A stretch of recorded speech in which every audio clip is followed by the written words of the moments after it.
Girl returns from death with a horrifying message from Jesus.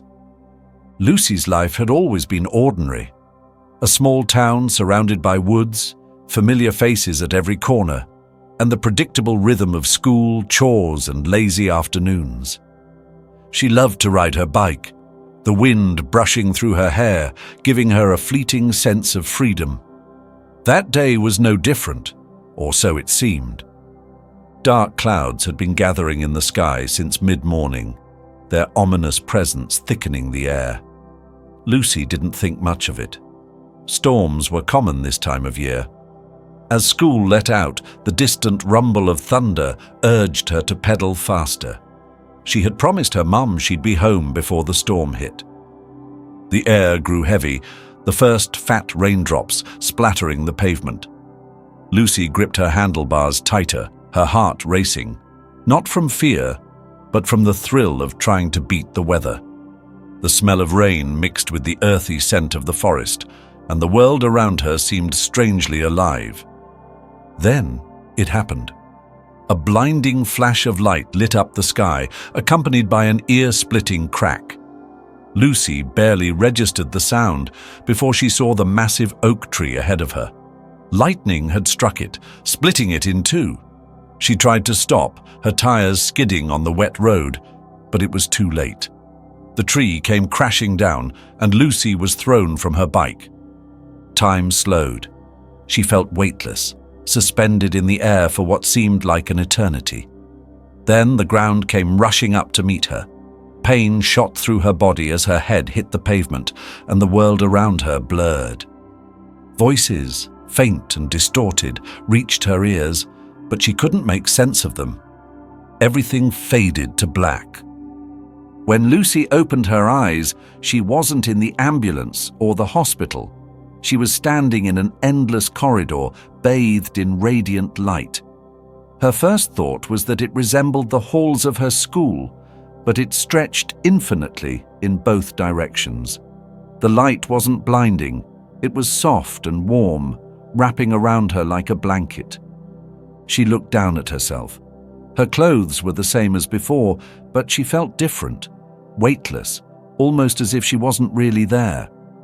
A strange calm washed over her, but it was quickly replaced by unease. In the distance, shadows flitted across the walls of the corridor, their shapes indistinct. "Hello?" Lucy called out, her voice echoing endlessly. No one answered. The shadows moved closer, but whenever she tried to focus on them, they disappeared. The corridor seemed alive, pulsing with an energy she couldn't understand. The light dimmed slightly, and a shiver ran down her spine. Then she heard it. "Lucy!" The voice was deep, commanding, and impossible to ignore. It didn't come from any direction. It seemed to resonate within her, vibrating through her very core. She froze, unsure whether to run or obey. "Lucy," the voice repeated, louder this time. Her feet began to move on their own, drawn forward by an unseen force. The light around her flickered, and the shadows became more distinct. They were no longer formless, they were figures, but their faces were hidden. The corridor ended abruptly, and Lucy found herself in a vast, dark expanse. The ground beneath her was solid but invisible, as though she were standing on air. She looked around, but there was nothing. No walls, no ceiling, no horizon. Just an endless void. Out of the darkness, a figure emerged. At first, it was just a faint outline, but as it drew closer, it became unmistakable. Cloaked in shimmering light, the figure was both beautiful and terrifying. Lucy's breath caught in her throat. She didn't need an introduction. "I am Jesus," the figure said, his voice gentle yet commanding. Lucy's legs felt weak, and she dropped to her knees without thinking. His presence was overwhelming, like standing in the center of a hurricane. His face was calm but stern, his eyes piercing into her soul. "You have been brought here for a reason," he continued. "There is something you must see." something you must know." Before Lucy could ask what he meant, Jesus extended his hand, and the void around them changed.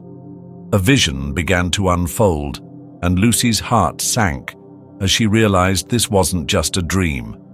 This was something far more real. Jesus waved his hand, and the darkness around them gave way to a vision so vivid that Lucy felt as if she were no longer standing in the void, but transported into another reality. The first thing she noticed was the boy. He stood at the top of a staircase in front of an imposing white building with towering columns. The sky above him was a churning mass of grey clouds, swirling as if they were alive. The boy's face was unmistakable. Lucy had seen him before on the news or maybe online, a boy with pale blonde hair and an air of quiet mystery. Baron Trump. The scene shifted. The staircase seemed to stretch endlessly, the ground below dissolving into chaos. Crowds surged forward, their faces twisted in fear and anger. Fire burned in the distance, black smoke billowing into the sky. The boy didn't move. He stood frozen, his expression unreadable as shadowy figures closed in behind him. A sense of overwhelming dread filled Lucy.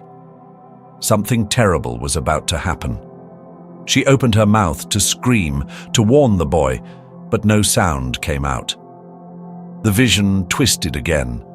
The shadows grew taller, stretching impossibly high, their forms becoming more defined. They weren't human. Their faces were featureless, but their presence radiated malevolence. The largest of the shadows reached out, placing a hand on the boy's shoulder. The ground beneath them cracked, splitting open to reveal an abyss of fire and darkness. The boy teetered on the edge, and for a moment, Lucy thought he would fall. But then the shadow turned its head, and although it had no eyes, Lucy felt its gaze lock onto her. She stumbled back, her heart pounding. The vision froze, as if the entire scene were waiting for her reaction. Jesus stepped beside her, his voice cutting through the silence. "This boy is a thread," he said, "a bridge between what is and what could be. His choices will shape the storm, or silence it." Lucy turned to him, her voice shaking. "I don't understand. What am I supposed to do? Why are you showing me this?" Jesus' expression remained steady, but his eyes were filled with an unspoken weight. "Because you must deliver the message," he said. "You must warn them. The world watches without seeing. They hear without understanding. They must know to watch the boy, for through him, destinies collide." His words struck Lucy like a thunderclap. "But I'm just a kid," she stammered. "No one will believe me." "They will doubt. They will question. But the truth is unshakable," Jesus replied. "What is to come cannot be stopped, but preparation will make the difference between survival and destruction." The vision began to fade, the shadows dissolving into the darkness. Lucy felt herself being pulled away, her surroundings spinning into chaos. She reached out toward Jesus, desperate for answers. "Wait! What am I supposed to do? How do I—" Her words were cut off as she was yanked backward, the light vanishing completely. Lucy gasped, her eyes snapping open. The harsh fluorescent lights of the hospital room burned her vision, and the beeping of machines filled her ears. She felt the weight of a mask over her face and realized she was surrounded by doctors and nurses. "She's back!" one of them exclaimed. "We've got a pulse!" Lucy's body felt heavy, her limbs sluggish as if she'd been underwater for hours. She struggled to make sense of where she was, her mind racing with fragments of the vision. Her chest ached, and she coughed weakly. Her mother's tear-streaked face appeared above her, hands trembling as they brushed Lucy's hair. "Oh my God, Lucy! You're okay! You're okay!" Lucy wanted to say something, but the words wouldn't come. The message, the vision, the boy, it was all too much. She closed her eyes, hoping to escape the noise and confusion, but the images from the vision burned into her mind. In the following days, Lucy tried to process what had happened. The doctors explained that her heart had stopped for 7 minutes, but they couldn't explain how she had come back.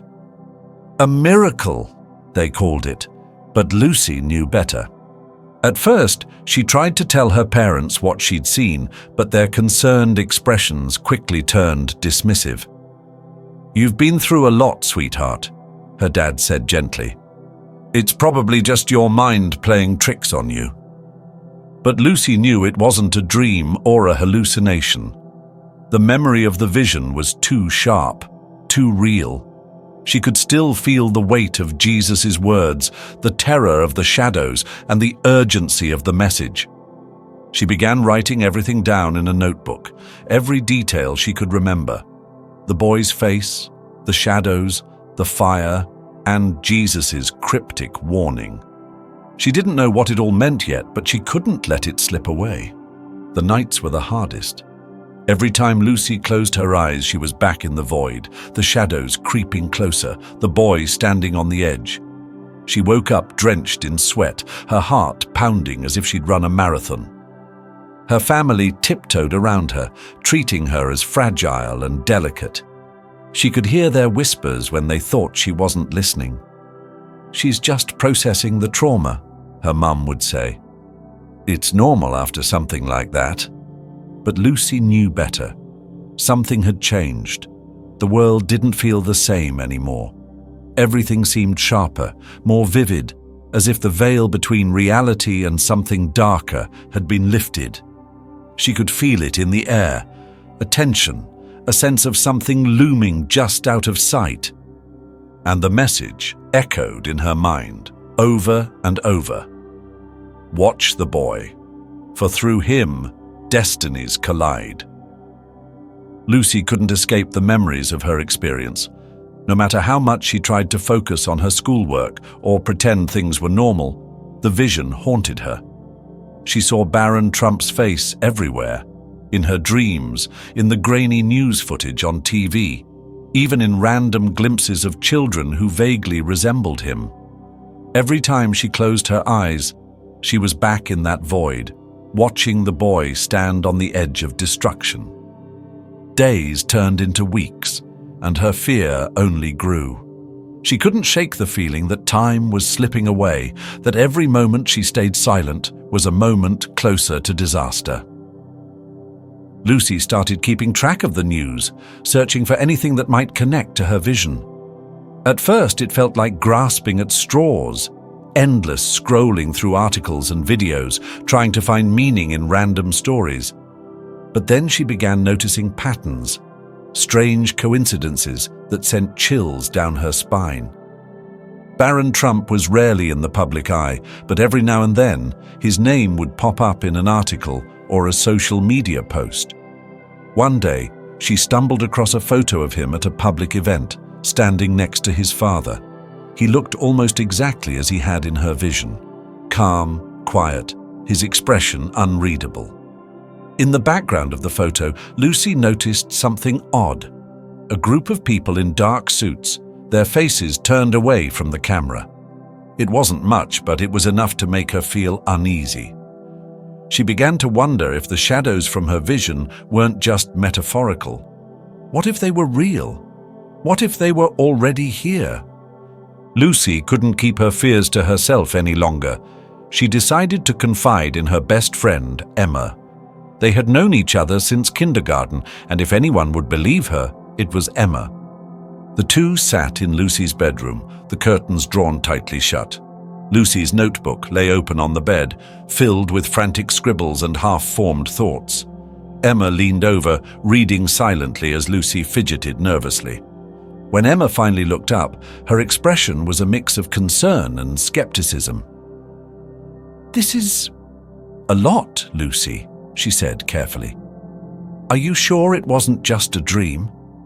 I mean, you were unconscious for a long time. The brain does weird stuff when you're, out of it." Lucy shook her head vehemently. "It wasn't a dream. It was real, Emma. I saw him, I saw Jesus, and he showed me things that are going to happen. I can't explain how I know, but I just do. Something terrible is coming, and it's connected to Baron Trump." Emma hesitated, clearly struggling to decide whether to believe her. "Okay," she said finally. "Let's say you're right. What are you going to do about it? You can't just walk up to the Trumps and tell them you had a vision. They'll think you're crazy." "I don't know," Lucy admitted, her voice trembling, "but I can't just sit here and do nothing." Emma sighed, but she reached for Lucy's hand and squeezed it. "All right. If this is real, then I'll help you. But we need to be smart about this. Let's start with the stuff in your notebook. Maybe we can figure out what it all means." With Emma's help, Lucy began piecing together the fragments of her vision. They spent hours combing through news articles and social media posts, trying to find connections between the cryptic images Lucy had seen and real-world events. It didn't take long for strange things to start happening. One afternoon, as Lucy scrolled through her inbox, she noticed an email from an unfamiliar address. The subject line read, "You're asking too many questions." Her heart raced as she clicked on it. The message was short and chilling. "Stop what you're doing. You don't know what you're dealing with." Lucy's hands shook as she showed the email to Emma. "Who would send something like this?" she whispered. Emma frowned, her expression darkening. "This is weird, really weird. Maybe someone saw what you've been posting online?" Lucy's face flushed. She had been sharing bits and pieces of her story on a private blog, hoping to find others who might have experienced something similar. She thought she had been careful about staying anonymous, but now she wasn't so sure. The email was just the beginning. Over the next few days, Lucy began noticing things that made her skin crawl, like the black SUV parked down the street from her house, or the feeling of being watched when she walked to school. One evening, she saw a figure standing in the shadows outside her window. By the time she worked up the courage to check, the figure was gone. Emma urged her to be cautious. "Maybe you should stop posting online for a while," she suggested, "just until we figure out what's going on." But Lucy couldn't stop. The message was too important, and the urgency in her chest was unbearable. She began working late into the night, piecing together a timeline of events and connecting dots that no one else seemed to see. Every discovery felt like a step closer to understanding the vision, but it also felt like she was drawing closer to danger. One night, as Lucy sat alone in her room, the power suddenly went out. The screen of her laptop went black, plunging the room into darkness. She froze, her breath catching in her throat. The silence was suffocating. Then she heard it, a soft tapping at her window. She turned slowly, her heart pounding. The curtains were drawn, but she could see a faint outline of someone standing on the other side. Her blood ran cold. The tapping grew louder, more insistent. Summoning every ounce of courage, Lucy crept toward the window and pulled the curtain back. There was no one there. But etched into the condensation on the glass was a single word: "Stop." Lucy stumbled back, her mind racing. Whoever or whatever was watching her wasn't going to let her continue without a fight. But the fear only strengthened her resolve. "They don't want me to tell anyone," she told Emma the next day. "That means it's important. That means I'm on the right track." Emma looked uneasy. "Lucy, this is getting dangerous. What if they hurt you? What if—" "They won't stop me," Lucy interrupted, her voice firm. "I don't care how scary they are. I'm going to get the truth out, no matter what." Lucy's determination burned brighter with each passing day, even as the weight of fear pressed down on her. The warnings she had received, cryptic emails, eerie messages scrawled on her window, had shaken her, but they had also confirmed what she already knew. Someone or something didn't want her to uncover the truth. She doubled down on her research, poring over every article, video, and post she could find about Baron Trump and the strange occurrences surrounding him. Patterns began to emerge, though they were fragmented and incomplete. Unusual political movements, cryptic comments made in public speeches, and whispers of secretive gatherings all seemed to orbit around the boy and his family. One night, as she delved deeper into a conspiracy forum discussing the Trump family, a thread caught her eye. Its title sent chills down her spine. The Prophecy of the Golden Boy, a warning ignored. She clicked on it, her heart pounding. The thread was filled with wild theories and obscure references, but one comment stood out. It spoke of an ancient text, lost to time, that foretold the rise of a boy who would stand at the crossroads of destiny. The boy's choices would either usher in a new era of peace or plunge the world into chaos. The description matched her vision too closely to ignore. Lucy leaned closer to the screen, her eyes scanning every word. A user named Silent Seer claimed to have a copy of the text, but their account had been deactivated shortly after the post was made. Frustrated but undeterred, Lucy copied the details into her notebook. As the days went on, strange events around her intensified. People she didn't recognize began showing up in town, men in dark suits, always lingering at the edges of crowds or parked in unmarked cars. Lucy couldn't shake the feeling that they were watching her. One afternoon, she noticed a man standing across the street from her school, staring directly at her. He didn't move, didn't speak, and by the time she blinked, he was gone. Emma grew more worried. "Lucy, this is spiraling out of control. You're putting yourself in danger." "I can't stop now," Lucy replied, her voice firm. "This isn't just about me. It's about everyone. If what I saw is true, then the whole world is at stake." But the weight of her mission was beginning to take its toll. Her sleep was plagued by nightmares, visions of the boy on the edge of the abyss, the shadows dragging him down, and the earth cracking open beneath him. Each time she awoke drenched in sweat, the echoes of Jesus' voice ringing in her ears. "Watch the boy, for through him destinies collide." One evening, as Lucy sat at her desk surrounded by pages of notes, her laptop buzzed with a notification. A message had arrived from an anonymous sender. "If you want answers, come to the old church on Mill Road, midnight, alone." Her stomach turned. It felt like a trap, but something deep inside her told her she couldn't ignore it. She showed the message to Emma, who immediately protested. "There's no way you're going there alone," Emma said, her voice trembling. "What if it's a setup? What if they're trying to get rid of you?" "I have to go," Lucy insisted. "This might be my only chance to get real answers." Reluctantly, Emma agreed to follow her at a distance, staying hidden in case anything went wrong. As the clock struck midnight, Lucy approached the old abandoned church. The building loomed in the darkness, its once beautiful stained glass shattered, and its doors hanging crooked on their hinges. The air was thick with an unnatural stillness, and the only sound was the crunch of gravel beneath her feet. The heavy wooden door creaked loudly as she pushed it open, revealing a dimly lit interior. Candles flickered on the altar, casting long shadows across the crumbling walls. At the center of the room stood a figure cloaked in black, their face obscured by a hood. "You came," the figure said, their voice low and raspy. "Who are you?" Lucy demanded, her voice shaking. The figure raised a hand, and a stack of weathered papers appeared on the altar. "The answers you seek are here," they said.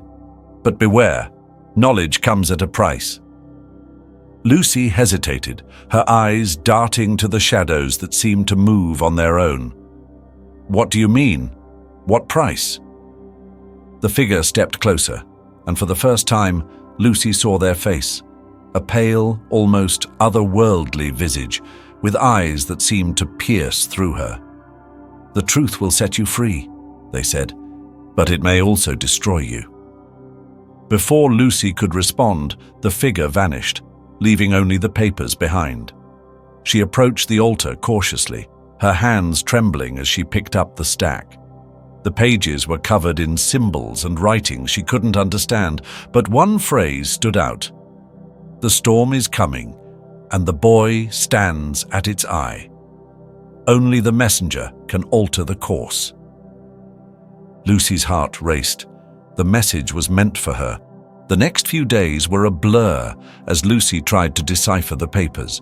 She discovered that they were fragments of the ancient prophecy she had read about online.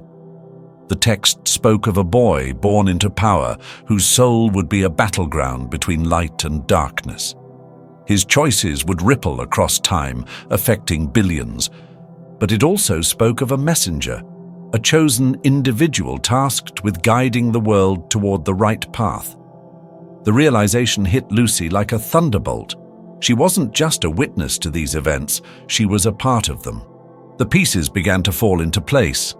The visions, the warnings, the message from Jesus, it all pointed to one thing. Lucy had been chosen to deliver the truth, no matter the cost. As the final pieces of the prophecy became clear, Lucy understood the gravity of her mission. The storm was coming, and the boy stood at the center of it all. She had no idea how she was supposed to stop it, but one thing was certain. She couldn't back down now. The shadows were closing in and time was running out. But Lucy was ready. Whatever lay ahead, she would face it head on. The world depended on it.